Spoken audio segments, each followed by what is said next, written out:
Woo!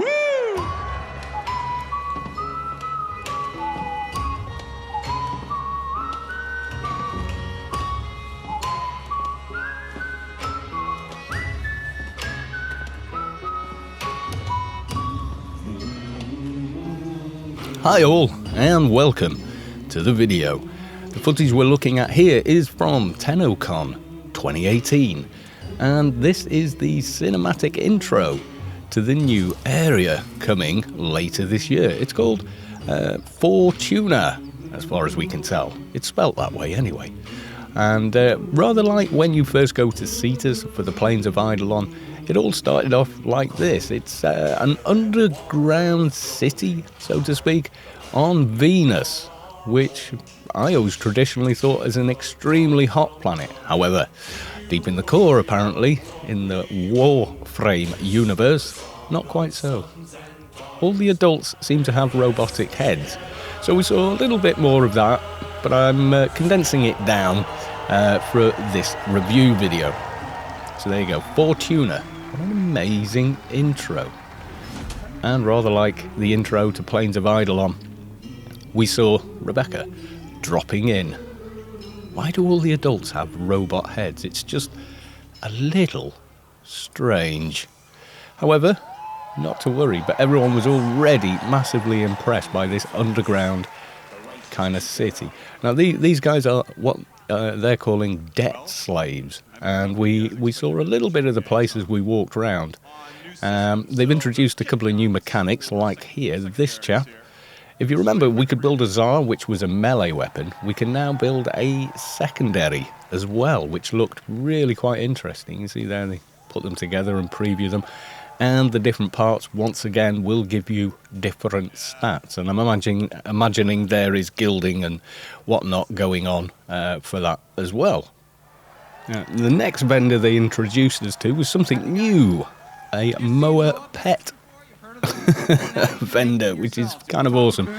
So you can actually configure the mowers as well. There weren't that many to choose from, but I suppose the combinations are there, and they may expand. That was the one they kind of went with the top hat and the bow tie.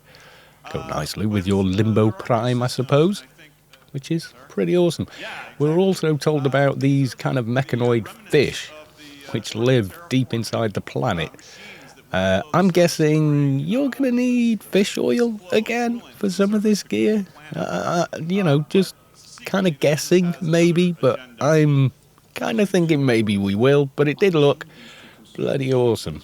Anyway, while we were here, this vendor was selling very much like the fishing lures, etc., but these eco lures. So instead of hunting and killing animals in Eidolon, with this one, it's all about conservation, which is pretty cool, I thought. You know, that they've gone that route with it. So you're saving all these various animals and bringing him back to this guy, who is something of a conserver, I guess. As you head out towards the main gates, we were shown, there you go, there's Danielle, Megan, and the camera focus at the moment is on Rebecca. And there's the new version of Konzu. I'm not sure how you pronounce that name. Udiko? I don't know. I'm sure it will become clear. But once again, if you talk to this NPC, it's looking like they give you...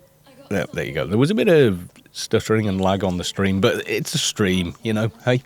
You can see similar looking bounties there to what we saw for Eidolon. So at this point I was thinking, yeah, okay, very, very cool. They've kind of done Plains of Eidolon, but on Venus in a different environment, with some additional mechanics to look at as well, which I thought was pretty damn awesome.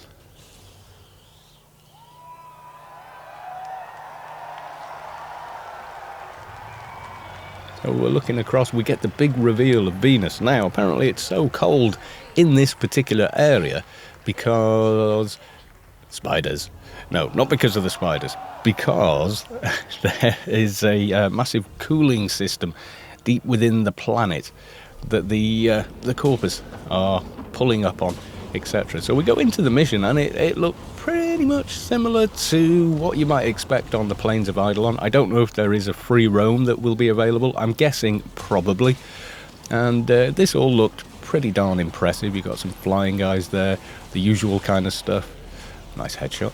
And yeah, lots of other stuff all happening and doing the do, as you can see there. So eventually they take this place over and receive the award. Now, instead of it chaining along and going off to the next stage of a bounty, there was something slightly different here, which I thought was a brilliantly added mechanic. An NPC spawns if you win the area, and you can then trade with the guy, apparently. The little, yeah, there you go. You've got supplies and then additional bounties from here. So you don't have to return all the way back like you do on the Plains of Eidolon. I thought this looked really impressive. You know, so at this point I'm thinking, whoa, yeah, okay. This is pretty damned cool. Then they did this. It's a hoverboard. Oh yes, I want one. I want one now. I'm guessing we need mechanical fish oil to build one, or something else equally obscure, but I don't care. I'm going to go and get one. Probably the first thing I will do is get the hoverboard. Because hoverboard. And it's not just skating around, but a little bit further down the road. These roads are just made for speed, aren't they? You can see there they jump off. And there's some interesting kind of wildlife and stuff here. Now, yes, we have to now go and track an animal. And there's poop, apparently. So, yeah, shoot the poop, as you do. So we saw a bit of a sequence here where Rebecca tracks this animal, and then the lure worked in a different way. You can see there's a little graph came up on the right-hand side where I think the player is controlling how it's matching the kind of audio playback for that particular animal's mating call or whatever it is. She lures it in, hits it with a tranquilizer dart, flies down, and then I think, yeah, it's captured basically. It's off to the conservation centre, wherever the hell that is. So there you go. So you win standing. Apparently she didn't get any for that, but yeah, I mean, this is still in development, let's not forget. So that was pretty darn impressive. God, it's cute. Hanging there with its legs flailing. So anyway, they carry on back on the boards, and we saw a bit more action with them. They're obviously very manoeuvrable. In fact, you can probably see here that they're more than likely going to be an awful lot of Tony Hawk's fans wanting to play on these quite a bit. Look at this, look at it, check it out. Oh yeah, I'm digging that, that's awesome. And then this huge face here, which does become slightly relevant in a minute. So we see a bit more mechanics here, where they're fighting these little spider dudes. And my God, I do not like them already. I want to kill them all. And they're pretty tough by the look of it. They were getting knockbacks and stuff. We did a bit more flying, and then we saw this huge kind of statue to the syndicate leader guy. And you can see up there, that's probably the face they're working on. And when you see this, you're kind of fooled in, or I was fooled into thinking that spider there is about the same size as the ones they were fighting previously. However, that is not the case. They're massive. Look at the size of the thing. It's like a good-sized truck, and they do appear not to be an easy pickings even at this level. So we watched a little bit of fight sequence in here going on with them, and then a huge one appears over there. There he is. There's the cartel guy. The only time I ever see him is when I go off and do that mission for credits. And new mods. There you go. Tech Gravity. I spotted that. So I'm wondering, are these going to be similar to the Eidolon mods, where you get, you know, the more you have, the stronger they get? And that was it. At this point, I thought the show for Fortuna was over. And we just stood here looking out. The music played. I pretty much thought, yeah, this is probably it now. You know, we've seen all we're going to see. It's been awesome, kind of a deal, you know.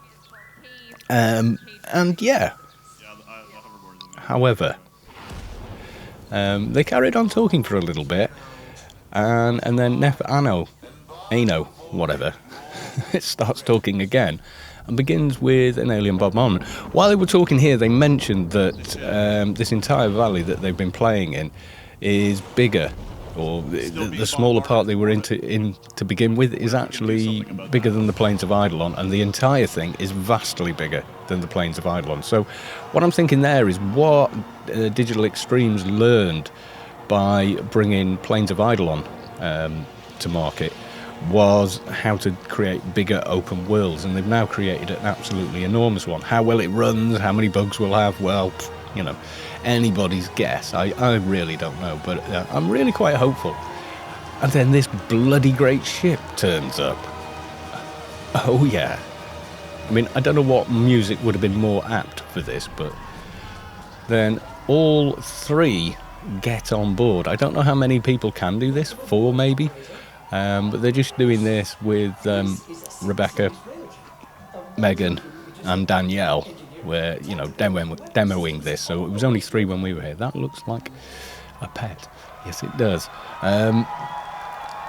At this point I'm going, don't tell me you can fly this thing, because all this sprang up and I thought, oh god, you can fly it as well? You can actually fly this thing? So that sort of steering wheel cockpit bit we just saw apparently is a side gun. Now if we look at this here, command console, you can see there they're using I think this was on PC, but they were using Xbox controllers, and just there very quickly you saw a flash of a menu. There is ship management on this, so you've got shields, weaponry, engines, etc. So it starts off here, and they had quite a nice cinematic, dramatic flight up to the higher echelons of the planet. So we're in the upper atmosphere of Venus now, and then the big reveal. Now, if you've not seen the full 30-minute playthrough of this, I suggest you go over to the Warframe's own channel and watch it there. It is absolutely excellent.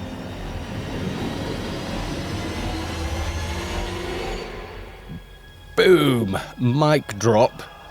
You're now in space. Venus, frontier grid ruins.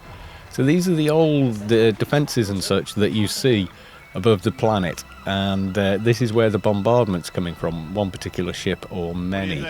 And just make it out in the distance there, past that huge central thing. But my god, this was, I thought, super impressive. You've just gone from running on the ground, fighting mobs, getting into a ship. The ship's now flown into space. You're all still on it together, and now we see a little bit more action. Front gunner time. That's Rebecca playing there, and you're actually flying. And I actually got a sense of weight and mass to the ship. You know, it's not darting around like nobody's business. Then as more little ships came in attacking, Rebecca or one of the others, or Danielle, I don't know who's playing which character, they're on the side guns, which are a little faster firing, lower power, more like machine guns kind of a deal.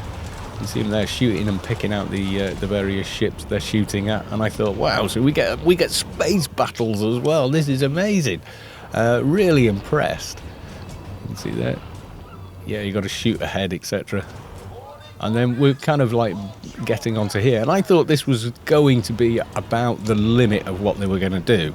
I thought, come on, you've already surpassed all my expectations by flying us into space as a team attacking this. So this doesn't look like you can solo it.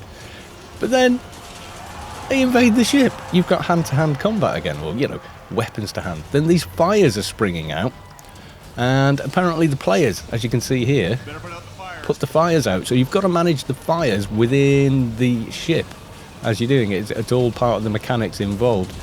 Rank up Sigma and Octanus, apparently. So yeah, these are all dev characters or what have you, so I wouldn't take too much of that too seriously. Yeah, and then they carried on, and I thought, okay, now they've peaked. Now they're not going to do any more. And then, no. They're managing the ship. You just saw in the management there. So bigger guns, more shields. I think that HUD display that's come up there, you can see at the very front, I think that's a shield charging at the front and then being diminished. Not entirely sure. I'm sure that will all become clear. But at this point, I think, okay, we're gonna shoot at this thing until it blows up, and that's it. That's what they're doing for us. But no, they weren't finished yet. This was just, oh come on, you've done now. No, then Rebecca or Danielle jump into their Arkwing. I'm like, oh, you can get out the ship and fight if you've got a really, if you already had a really excellent Arkwing, you can fight the ship. No, you board the other goddamn ship. This is the intro trailer to the game that we all saw years ago. Space Ninja flying on board a ship, and you are, and this is in real time. So everyone else, the other two are back on the big ship. You can see there's a shield here. Rebecca's going to go and help now. You can see tactical. I think she's just taken over the turret in that room, and yes, she has. There was a bit of stuttering on the frame, but on the stream. But yeah, there you go. And now that's helping them, so they can progress further in the ship. So in real time, you've got 2 members of your team are on board the ship that you fly together, and 1 member, possibly 2, I don't know, can board the other ship and fight inside that ship. You see there, it's kind of like a sabotage mission or something similar, except that you're taking down the shield generators along the edges here. But actually there, you can actually look across at the other ship and see each other, apparently. That's what they were saying as they were doing this, is that if you're there doing this part of it, oh yeah, you go in, you scan it. Your scanning it enables the big ship that you were on previously to start shooting at it. So they've now got a target, but of course your team member is over there. So they're now going, as you can see, ship management, gone right to full power on weapons. We're going down to a big gun now, you can see. Oh, that's awesome. That is so Star Wars, going down the chute to the belly of the ship. And boom, they've hit the big old shield generator or engine or thing that will make it blow up. Meanwhile, your teammate is still on the ship. I was like, you're kidding me. And this is all happening in real time. So they've got to get out of that ship ASAP because it's blowing up, because your friends just blew it up. Then we got this little, I think this is cinematic here as they're going through. Blowing up a bit, you come back out in your Arkwing. Looks like more a cinematic animation rather than gameplay just there, so long as your teammate makes it out. That ship is now going to blow. The ship you're flying does this transformation for super speed, whizzes off, and I thought, right, that's Railjack, they're done. They've peaked, they've got nothing else to show us. That was too awesome. Really impressed. But no. Just at the end, they saved this.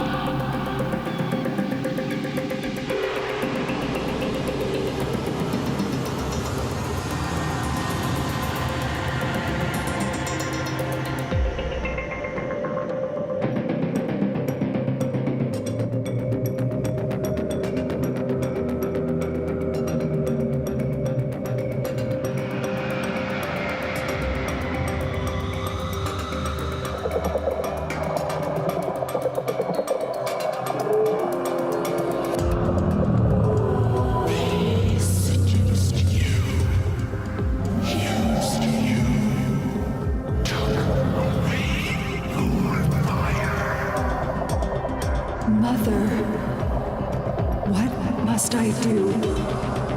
Simple. You take it back.